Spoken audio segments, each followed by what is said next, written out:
ఏంటి అందరూ అలా ఉన్నారు? లలిత ఎక్కడా? లలిత లలిత ఇక్కడ లేదురా. లేదా? ఎక్కడికి వెళ్ళింది? ఇంట్లోంచి వెళ్ళిపోయింది. వెళ్ళిపోయిందా? ఏం జరిగింది? ఎక్కడికి వెళ్ళింది? ఇక్కడేం జరగలేదురా. అయితే వెళ్ళిపోతే ఎందుకు ఊరుకున్నారు? ఆపలేకపోయారా? ఆపడానికి ప్రయత్నించాను రా. తనకి ఇక్కడ ఉండడం ఇష్టం లేదని మాత్రం సమాధానం చెప్పింది. ఎందుకు ఇష్టం లేదని అడిగే బాధ్యతే తప్ప ఆపగలిగే హక్కు మాకెవరికీ లేదు. నీ ఒక్కడికే ఉంది. తేల్చుకోవాల్సింది నువ్వు. ఎక్కడికి వెళ్ళింది? ఏమిటా నువ్వు మాట్లాడేది? నీకేమన్నా పిచ్చెక్కిందా? పీట్ల వరకు వచ్చిన పెళ్లిని కాదంటావా? అసలు కారణం ఏమిటో చెప్పవే. మీరిద్దరు ఏమన్నా గొడవ పడ్డారా? నేను వెళ్ళి అబ్బాయితో మాట్లాడతాను. ప్లీజ్ అక్క, నన్నేమి అడక్కు. ఇందులో ఎవరు తప్పు లేదో. ఇలా జరగాలి అంతే. అందుకే నిర్ణయం తీసుకున్నాను. అంతకంటే కారణం నన్నేమి అడగొద్దు. నేను అడుగుతున్నాను. మనిద్దరం విడిపోవటానికి కారణం నీకు తెలియాలి లేదా నాకు తెలియాలి. చెప్పు, ఏమిటా కారణం? కారణం తెలుసుకుని ఎవరూ చేయగలిగిందేమీ లేదు. ఇది కేవలం నా వ్యక్తిగత నిర్ణయం. వ్యక్తిగత నిర్ణయం అన్నంత మాత్రం నువ్వు తప్పించుకోలేవు. ఎవరో నీ మనసు చెడగొట్టుంటారు. చెప్పుడు మాటలు వినేటంత తెలుగు తక్కువ దాన్ని కాదు. అయితే నువ్వు నన్ను ప్రేమించావా లేదా? మరి పెళ్లి వద్దంటానికి కారణం నేనేమైనా తప్పు చేశానా? నువ్వు తప్పు చేయకూడదని నిర్ణయం తీసుకున్నాను. ఆహా, ఏమిటా తప్పు? నీ బాధ్యత నీ ముందే ఉంది. అది నెరవేర్చడానికి మన పెళ్లి అడ్డుగా ఉంది. అందుకు నా మనసు ఒప్పుకోలేదు. ఉడుపు కథ వేస్తున్నావా? జీవితం కథలా ఉన్నప్పుడు నాలాంటి వాళ్ళ జీవితం పొడుపు కథే అవుతుంది. లలిత, నా మీదేదో అనుమానంతో అలా చేస్తున్నావు అనుకుంటున్నాను. కాదు. మరి ఎందుకు వచ్చో చెప్పు. చెప్పు. దయచేసి నన్నెవరూ ఏమి అడగండి. ఎవరికి నేను సమాధానం చెప్పలేను.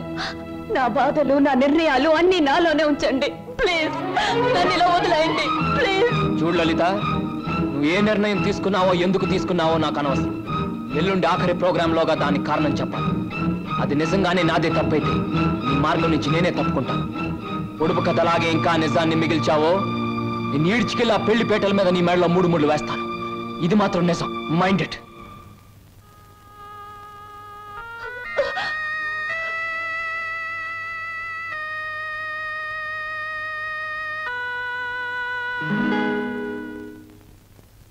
హర హర మహాదేవ శంభో శంకర. ఇది కళ నిజమా లేక వైష్ణవ మాయ? అరే, గిల్లితే తెలుస్తుంది. ఒరే వదరా. వీడి దగ్గర తాగుడు వాసనే వస్తుంది.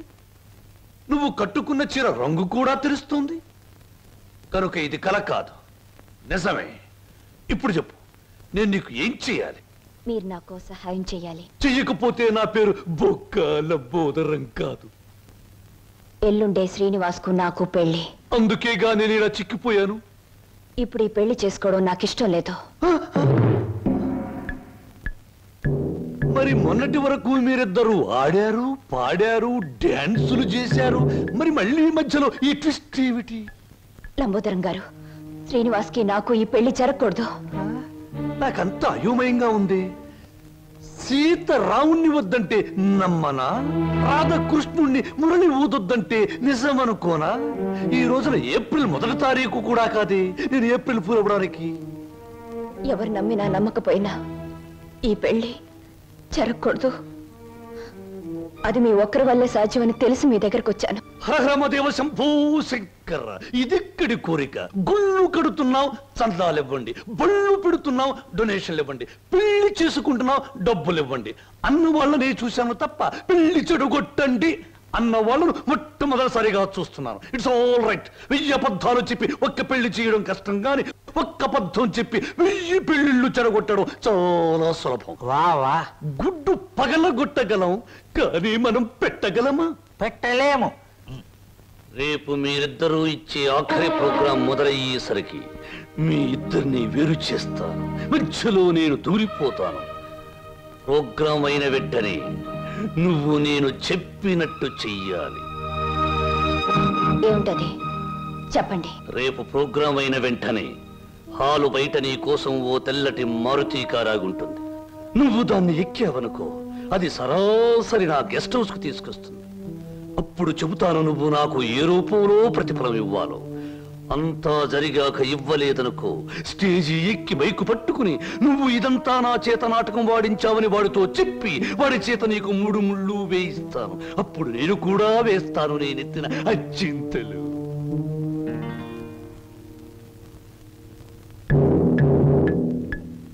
పడింది తుర్రుపిట్ట నా బుట్టలో తుర్రున నిశాచరా. ఏం సమాచారా? ప్రోగ్రామ్స్ కరెక్ట్ గా చూడు.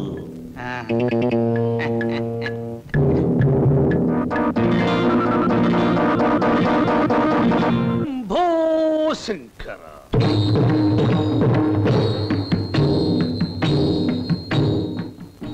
నేను జగమెరిగిన బ్రహ్మనుణ్ణి, జంజమెందుకు అని నన్ను గురించి నేను చెప్పుకోవడం లేదు. అయినా చిరంజీవి శ్రీనివాసుకి నేను తెలుసు, నాకు ఆయన తెలుసు అని మీ అందరికీ తెలుసు కనుక నేను మీ అందరికీ తెలిసినట్టే. అది సరే, తమరు ఎందుకు అరుస్తున్నారో మాకు అర్థం కావటం లేదు. నాకు చాలా కాలానికి పెళ్ళవుతోంది. మొట్టమొదటిసారిగా ఈ శుభలేఖలు మీకివ్వాలని పనిగట్టుకుని వచ్చాను. నాకు చాలా చాలా మంది పెద్దవాళ్ళు తెలుసు, కానీ మీ ఇంటికే మొదట ఎందుకు వచ్చానంటే పెళ్లి కూతురు మీ అందరికీ చాలా ఆత్మీయురాలు కనుక, ఆ అమ్మాయి మీ అందరికీ కావలసింది కనుక, అప్పుడు మీరందరూ నాకు కావలసిన వాళ్ళు కనుక, ఇప్పుడు నేను మీ అందరికీ కావలసిన వాణ్ణి కనుక. ఎక్కువగా మాట్లాడుకో, అసలు ఎందుకు వచ్చా చెప్పు. వెడ్డింగ్ అంటే పెళ్లి పిలుపు, వివాహ మహోత్సవము. వరుడు చిరంజీవి బొక్కోలం బోదరం, దీనబంధు, ప్రజాబంధు, రాజకీయ బంధు, ప్రముఖ పారిశ్రామికవేత్త బంధు, ఆత్మబంధు. వధువు చిరంజీవి సౌభాగ్యవతి లలిత.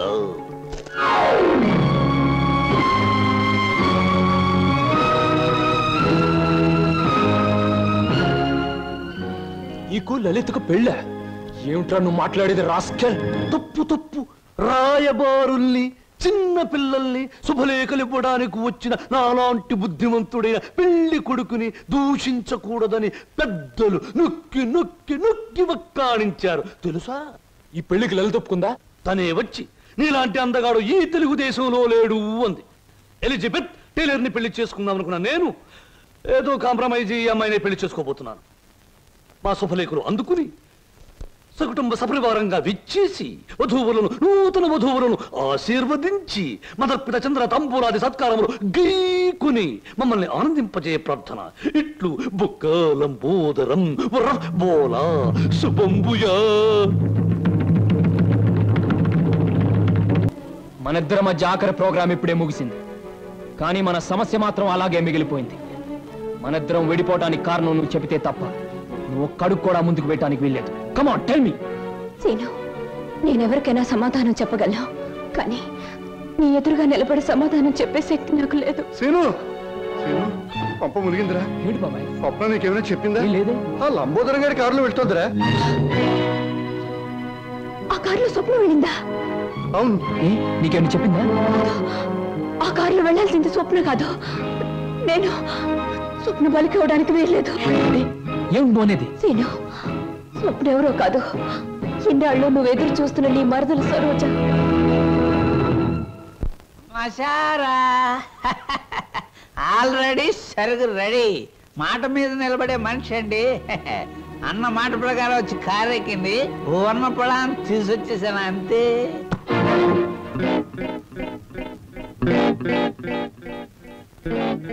ఇదేమిట్రా పాత్ర మారిపోయింది? నేను మాట పడే రకం కాదు, కావాలంటే దగ్గరగా చూడండి. ఓరి యాదవా, ఇది లలిత కాదురా, స్వప్న. నిజమే. ఎవరు ఎవరు ఎవరది? అమ్మనాథలు నువ్వా? ఎక్కినప్పుడు చూడలేదు, ఇక్కడ తీసుకొస్తున్నప్పుడు చూడలేదు. ఇప్పుడు మాత్రం పోయిందే ఉంది బాబు. అది వచ్చేదాకా దీంతో సరసలాడండి. ఇప్పుడు వెళ్ళి అసలు గాడినట్టు నటు వచ్చేసా.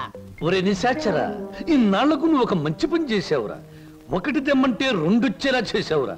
వీళ్ళిద్దరి మధ్య ఏదో గూడి పుటాణి ఉంది, వెళ్ళి తీసుకురా ఆ బటాణీని. అలాగే దేవరా. ఆగు, ఇందులో మరెవరి ప్రమేయం లేదు. నేను కావాలని వచ్చాను. లలితను మాత్రం వదిలే.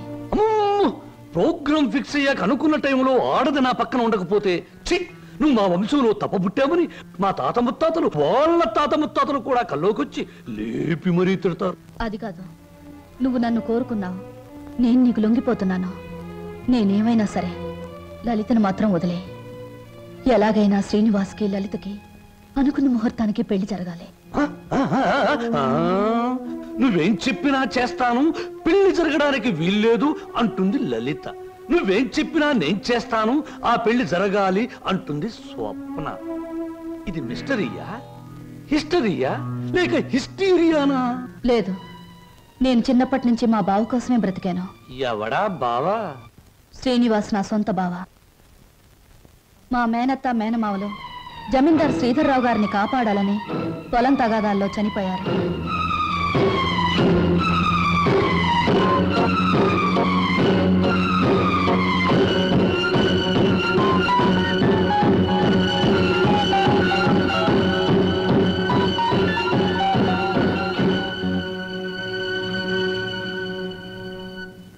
అమ్మా సరోజ. నా పేరు నీకెలా తెలుసు? అమ్మా నేను నీ నాన్ననమ్మా, నీ నాన్నని. లచ్చిని సీన్ని అమ్మేసి నేను దూరం చేసిన దుర్మార్గుండి అమ్మా, దుర్మార్గుండి. బాబు బాబు మీకు దండం పెడతాను, మీ కాళ్ళు అట్టుకుంటాను. అది నా కన్న కూతురు బాబు, దాన్ని ఏం చేయకండి. వదిలేయండి బాబు, వదిలేయండి. భలే చెప్తున్నావురా. అసలు నువ్వు నా దగ్గర తీసుకొచ్చే ఆడపిల్లలందరూ ఇటుక బిడ్డలు కాదురా, ఎవరో ఒకరు కన్న బిడ్డలే. అసలు ప్రాంతీసారా ఎందుకు కనిపెట్టారో తెలుసా? ఇలాంటి పరిస్థితుల్లో ఉపశాంతి కలుగజేయడానికి. ఈ సమాజంలో సెంటిమెంటు విలువ కేవలం ఒక పెగ్గు ప్రాంతి. బాగా తాగు, నీ బాధలన్నీ పెట్టి. అవును నాన్న, ఎందుకు అనవసరంగా బాధపడతా? ఆత్మీయత అనురాగం ఏనాడో వదిలేసి నీ ప్రపంచంలో హాయిగా బ్రతుకుతున్న మనిషివి నువ్వు. మళ్ళీ అవి గుర్తు చేసుకోకో. మత్తు దిగిపోతే ఈ సంఘటన చాలా భయంకరంగా కనబడుతుంది. పుట్టగానే తల్లిదండ్రులు బిడ్డను ఉయ్యాల్లో వేస్తారా, ఊహ తెలిసాక విద్యాబుద్ధులు చెప్పిస్తారా, వయసు వచ్చాక పెళ్లి చేసి అత్తవారింటికి పంపిస్తారు. కానీ నువ్వు ఇవేమీ చేయకపోయినా ఈ రోజు నలుగురు నీ కూతురుని అనుభవించడానికి ఒక వ్యభిచారిని కావడానికి పంపిస్తున్నావు నాన్న. నువ్వు నేను తండ్రి కూతుళ్ళు అనే ఈ నిజం ఈ 4 గోడల మధ్య చచ్చిపోనే. ఈ నిజం ప్రపంచానికి తెలిస్తే బంధాలకు, అనుబంధాలకు, మమకారాలకి, మనుగడకి, సంస్కారానికి, సభ్యతకి విలువే ఉండదు. నీ చేతులతో ఎంతో మంది ఆడపిల్లల్ని గడప దాటించావు. నన్ను వాళ్లల్లో ఒకళ్ళనుకుని నవ్వే, ఏ బాధ ఉండదు. వద్దమ్మా, ఏ తండ్రికి ఎట్టాంటి తెచ్చొద్దు. ఎప్పటికైనా నేను తండ్రిగా ప్రవర్తించబోతే నేను చేసిన పాపాలకి ఆ దేవుడు కూడా క్షమించడమ్మా. అసలు ఈ ప్రపంచంలో తండ్రి అనే పదానికి అర్థమే ఉండదు. ఉందిరా, ప్రతి మాటకు అర్థం ఉంది. అర్థం వెనుక అనర్థం ఉంది, అనర్థం వెనుక వ్యర్థం ఉంది. నాలాంటి వాడి ప్రతి మాటకు ప్రతి పదార్థం ఉంది.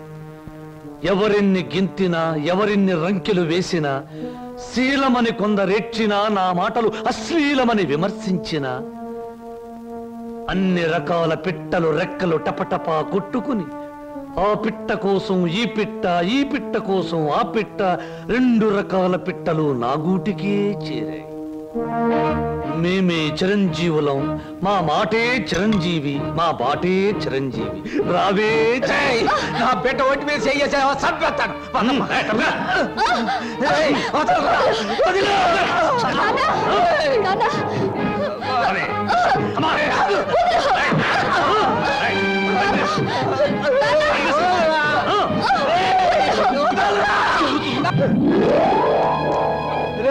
నా బిడ్డకు అన్యాయం చేయకురా.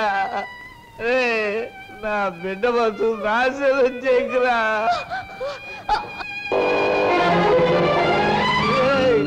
నా బిడ్డకు అన్యాయం చేయకండిరా. నా బిడ్డకు అన్యాయం చేయకండి బాబు.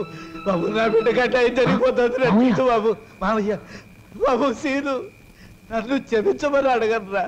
నా బిడ్డను రక్షించరా. సరోజ్ ఎక్కడ మావయ్య చెప్పు.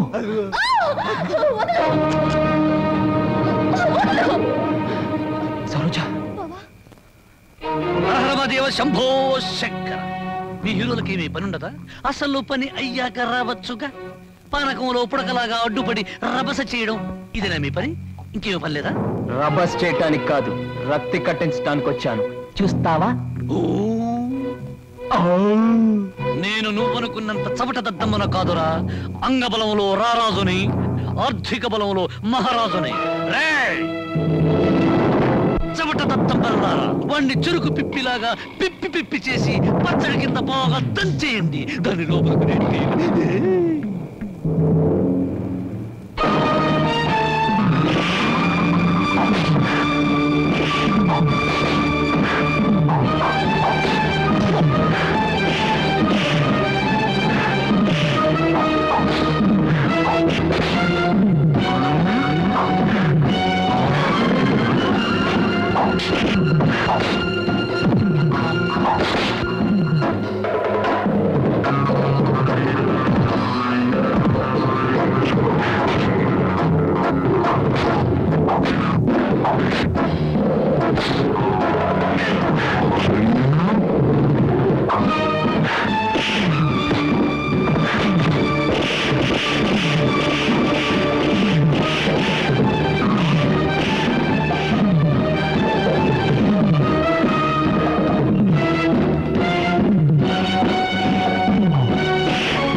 వదులు బాబాయ్ వీడిని.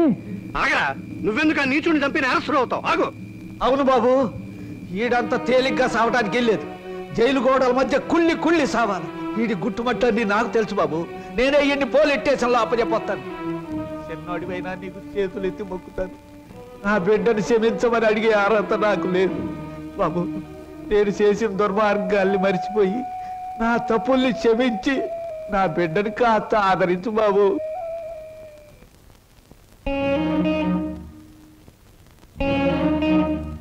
సరోజ, నా మాట వినకుండా మొండితనంగా వెళ్ళిపోవడం ఏం బాగోలేదు. ప్లీజ్ నా మాట విను, ఆగిపో. బావా తప్పు. బాటసారికి కొంతసేపే ఆశ్రయం ఇవ్వాలి గాని ఆగిపోమ్మని చెప్పకూడదు. నేను నీకేమీ కానేనేగా వెళ్ళిపోతున్నావు. సిల్లి, బావకు ప్రాణమైన నువ్వు నాకు ప్రాణమే. బాధపడకో. ఏమయ్యా, రిక్షాలు తీసుకురండి. Saroja,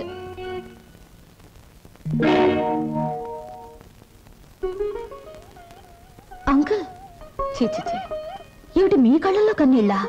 no no no no, అవన్నీ నాకే సొంతం. ఇంకొకరి కళ్ళల్లో చూడడం నాకు ఇష్టం ఉండదు. స్వప్న, నువ్వు అందరికీ సమాధానం చెప్పావు, నాకు కూడా సమాధానం చెప్పాళ్ళమ్మా. నువ్వే ఇంటికి వచ్చినప్పటి నుంచి నేను అభిమానించాను. నువ్వెవరో తెలిసిన క్షణం నుంచి నీ బాధను నేను కూడా పంచుకున్నాను. నువ్వు కోరుకున్న దక్కలేదని తెలిసిన మరుక్షణం నిన్న సొంత బిడ్డలా చూసుకున్నానమ్మా. అంకుల్, ఒక్కటి చెప్పమ్మా, ఈ ఇంట్లో మాతోనే ఉండి బిడ్డల్లేని మాకు ఓ బిడ్డ అవుతావా? మమ్మల్ని కాదని దూరంగా వెళ్ళిపోయి ఈ ముసలి వాళ్ళ కళ్ళల్లో కన్నీళ్లుగా మిగులుతావా? చెప్పమ్మా. అంకుల్, నువ్వెక్కాల్సిన ప్రతి ట్రైను మిస్ అయ్యి అందరికీ దూరం అయ్యావు. మా అందరికీ దగ్గర అవడానికైనా ఈసారి నువ్వు ట్రైన్ మిస్ అవ్వాలమ్మా. మాకోసం. అంకుల్, ఉంటాను అంకుల్, ఉంటాను, మీ దగ్గరే ఉంటాను. 1959లో నలుగురు హీరోలు ముగ్గురు హీరోయిన్లు కలిసి నటించిన చిత్రంలో 2 ఇంటర్వెల్లు 3 శుభాలు పడ్డాయి. ఆ చిత్రం పేరేమిటి? ఆ హీరోలు ఎవరు? హీరోయిన్స్ ఎవరు? 3 శుభాలు వేసిన నిర్మాత ఎవరు? ఆయన ఎవరో నాకు తెలియదు కానీ నేను మాత్రం కింద జన్మలో నీ పెళ్ళాన్ని నువ్వు మొగుడై ఉంటావు.